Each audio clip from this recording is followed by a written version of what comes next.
The test is in 4 parts: Part 1, Part 2, Part 3, and Part 4. Now look at Part 1. Part 1. You will hear a woman and a man talking about their work at a library. First, you have some time to look at questions 1 to 5.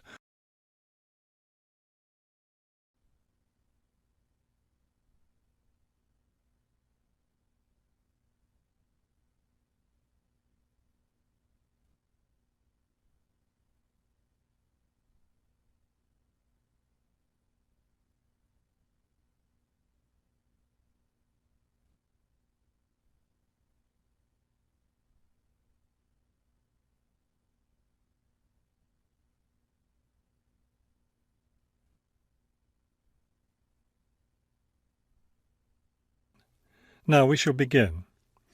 You should answer the questions as you listen, because you will not hear the recording a second time. Listen carefully and answer questions 1 to 5. Hello, I'm Mrs. Phillips, the head librarian. You're the new library assistant, aren't you? Yes, I'm Robert Haskell, but please call me Bob. All right, Bob. Let me take a few minutes to explain how the library works and what your duties will be. First, the library opens at 8:30 in the morning, so naturally we expect you to be here and ready to work by then. Of course. And you can go home at 4:30 when the library closes. Now, let me explain where everything's kept. It looks like here on the ground floor is where the reference books are. Yes, that's right. Up on the second floor is where the adult collection is, both fiction and non-fiction. And the children's books are there too, aren't they? I thought I saw them in the room by the stairway. No, those are magazines and newspapers for adults. Children's books are up one more flight on the third floor. We'll take a look at them later. Let me show you how we organize our work. Do you see that brown book cart over there? The one by the door? Yes, that one. Those books have been checked in and need to go back on the shelves. Okay, so the brown book cart has books to reshelve. What about this black cart by the desk? Those books have torn pages or damaged covers. They're all books that need to be repaired. Okay, I know how to do a lot of that. I'm pretty good at mending torn pages and covers. That's great, because we really need help with that. And that white cart in the corner, what are those books for? Those are old books that we've taken off the shelves to make room for new ones. We sell them as used books to raise money for the library. So they're all ready to sell? Yes, that's right. So now you know what to do with the books in the carts. Let's talk about our activities schedule. Before you hear the rest of the conversation, you have some time to look at questions 6 to 10.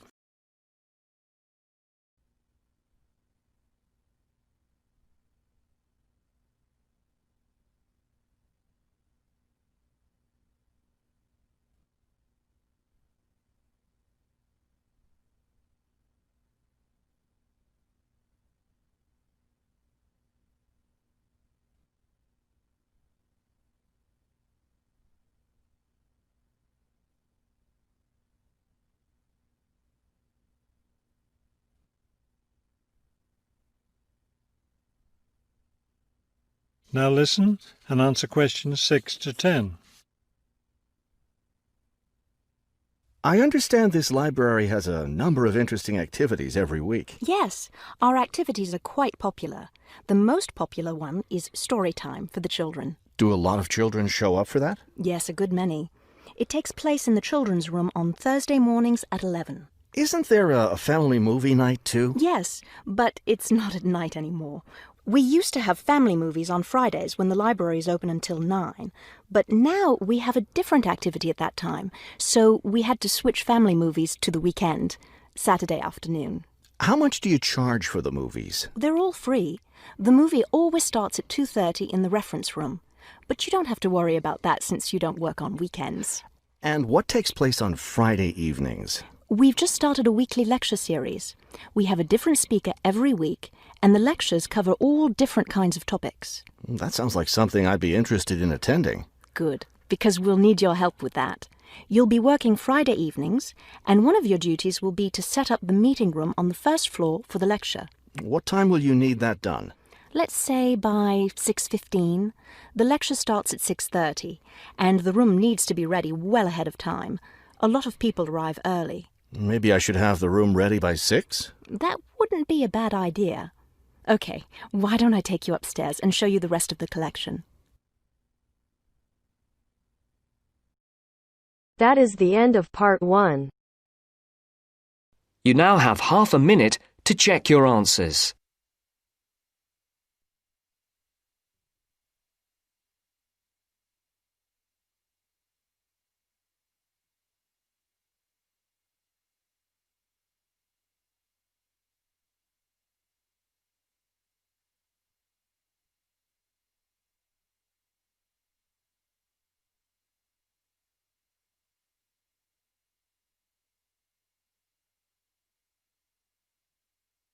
Now turns to part 2. Part 2. Listen to the guided tour commentary and answer questions 11 to 20. You now have some time to read questions 11 to 20 first.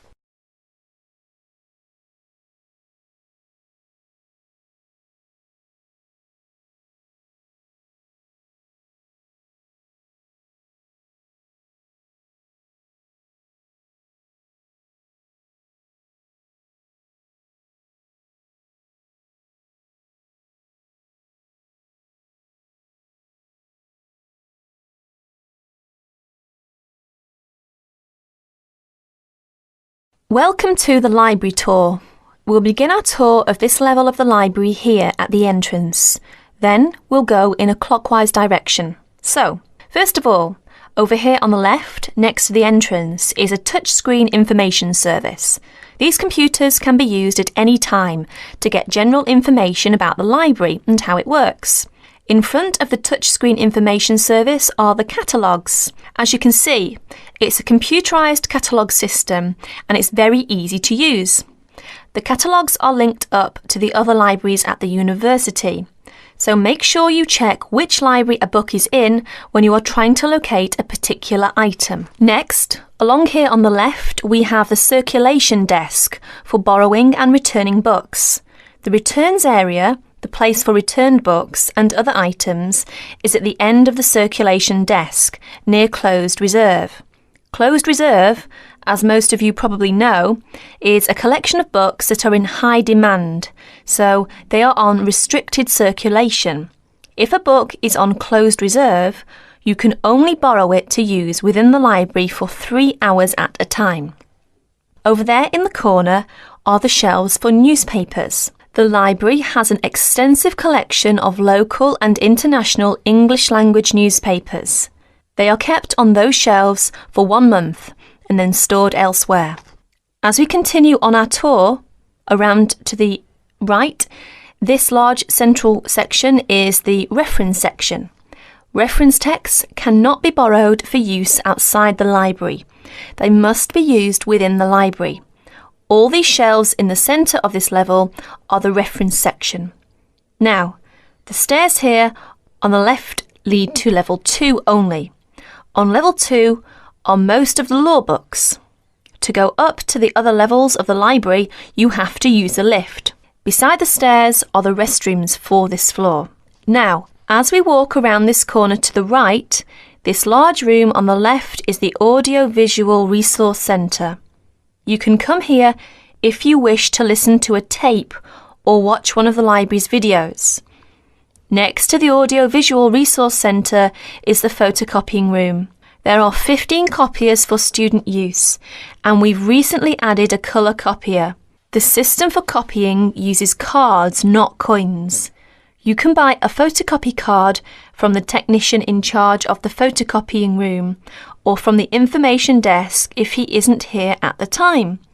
On our right, these work tables are for student use, especially for small groups to work together, or you and your colleagues can use the conference room, which is that small room there next to the lockers. You can work on group projects in the conference room without disturbing anyone, and there's a conference room on each level of the library. The round desk in front of the lockers is the information desk. If you need help using the catalogues or you need to organise a loan from another library, the information desk is the place to come. And finally, here, beside the exit doors, these 2 shelves contain current magazines and journals. Like the newspapers, they are kept here for a time and then stored elsewhere. OK, that's the end of the tour of this level of the library. I'll leave you to look around yourselves now, and if you need any further help, please ask at the information desk. That is the end of part 2. You now have half a minute to check your answers.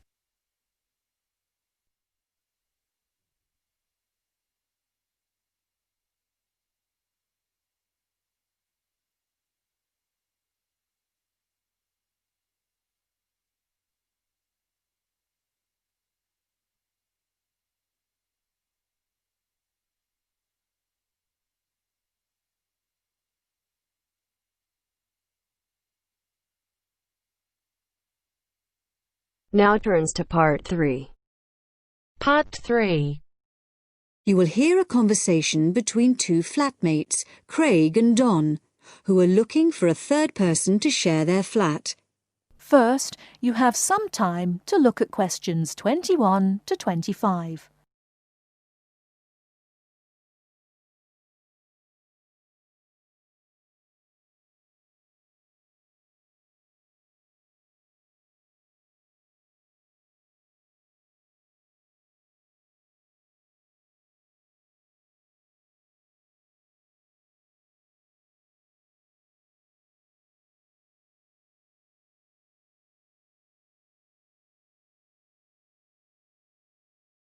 Now listen carefully and answer questions 21 to 25. Hi, Craig. Been home long? Yeah, quite a time. Did anyone phone about renting the spare room? Yeah, we've had 3 phone calls about it. Really? Yeah. Do you want to hear about them? Sure. Right. The first one was called Phil Parrott. Uh-huh. He's a teacher. He's just qualified and he teaches sports. OK. Actually, I'm not sure about him. He certainly sounded energetic, but he asked lots of questions about whether we smoked and what sort of food we cooked. Yeah. I mean, we don't exactly live on pizza and chips and takeaways. Well, not quite, but... But he might be a bit too health-conscious to really fit in with the sort of life we lead. Yeah. And he asked a lot of questions about the room. He said he needs a big room because he's got lots of sports equipment. Well, that's OK. The room's quite big, but I'm not so sure about him. What about the second one? He was called David Spencer. Spender? No, Spencer. C-E-R. He works at Cooper Long. You know, the big company on Broad Street. He said he was a lawyer. Oh. I'd have thought in that case he'd be earning enough to rent his own place. I wonder why he wants to share a flat. Well, he didn't say. He's quite a bit older than us. He did say he's just moved down here from the north of England. He seemed very quiet, actually. Maybe he wants to meet some new people. I got the impression he was a hard-working kind of person who doesn't go out all that much. Right. But he sounded OK. Oh, one thing, though. He said he wouldn't be staying in the flat at the weekends, so he wants to pay reduced costs for gas and electricity, because he's only here 5 days out of 7. Oh, I'm not sure about that. What do you think? Well, I suppose it's fair, but it all sounds a bit complicated.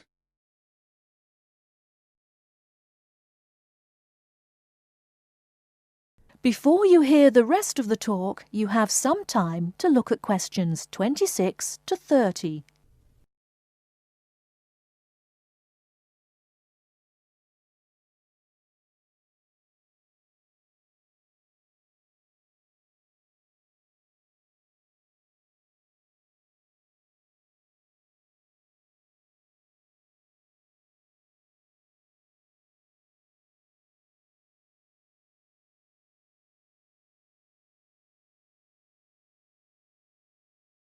Now listen and answer questions 26 to 30. Anyway, there was a third person, Leo Norris. Yes? He's an engineer. Oh, yeah? And he's about our age. Right. What did he sound like? Well, actually, he was really funny.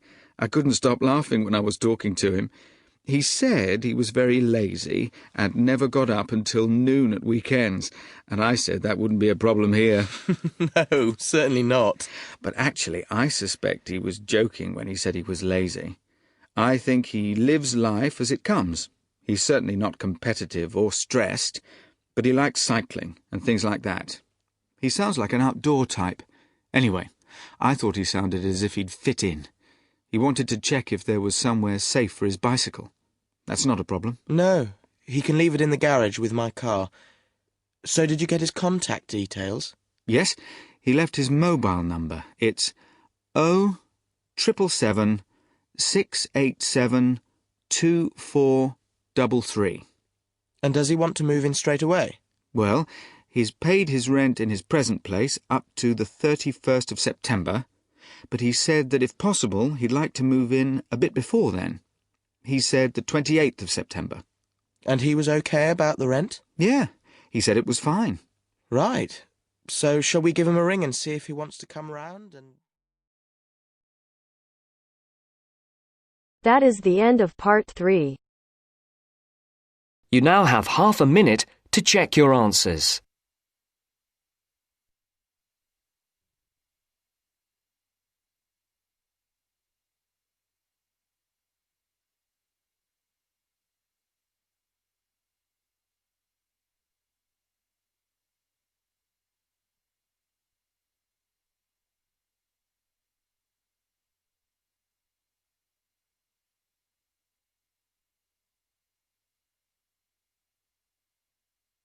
Now turns to part 4. Part 4. You will hear an extract from a talk about student health, and specifically about ways to avoid headaches. Listen to what the speaker says and complete the summary. First, look at questions 30 to 40.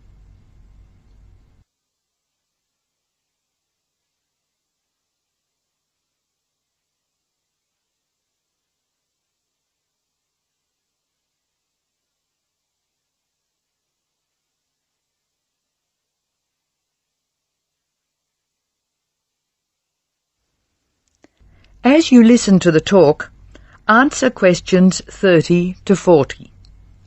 Complete the summary.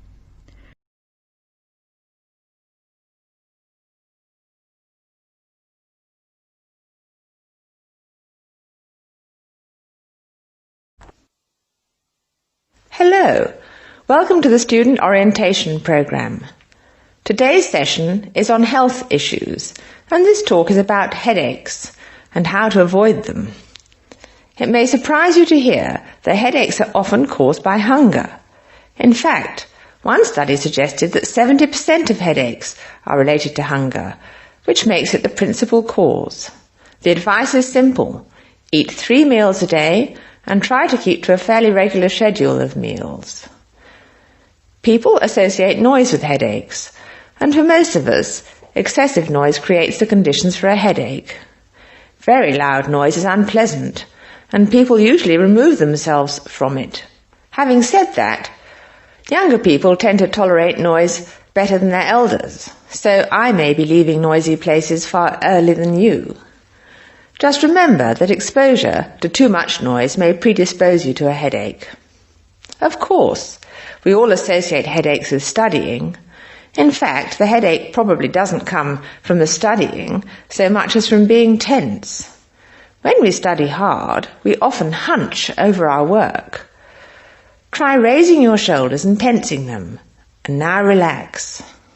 Can you feel how much more comfortable a relaxed stance is? Another thing, it's very important to check that you're working in a good light. It will not actually hurt your eyes to work in a bad light, but it will make you tired very quickly, and is very likely to give you a headache. What's more, if you have the book flat on a desk in front of you, it'll be harder to read, and you'll have to hold your head at an odd angle. It is wise to have a book rest, which raises the material you are reading 45 degrees to the desk.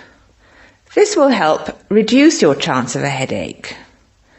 Try to relax before bed so that you will be relaxed when you try to sleep. A soak in a hot bath may be helpful. It's also important to really sleep when you go to bed. A good mattress is a wise investment for people who want to avoid headaches. This talk seems to keep coming back to tension. Tension may cause you to chew too forcefully, clench your jaw or grind your teeth, and this in turn may lead to headaches. It is very easy to say that you shouldn't grind your teeth, and very hard to stop, particularly if you grind your teeth in your sleep. Try to avoid situations which will make you tense, particularly just before bed. If you do compulsively grind your teeth in your sleep, ask your dentist about a soft mouth guard. In general, try to eat regular meals and avoid tense situations. Be sure you get plenty of exercise. Hopefully your headaches will be greatly reduced. One other thing I should point out, avoid smoky rooms and cars. Such places certainly encourage headaches, and the smoke may be doing you quite serious long-term damage.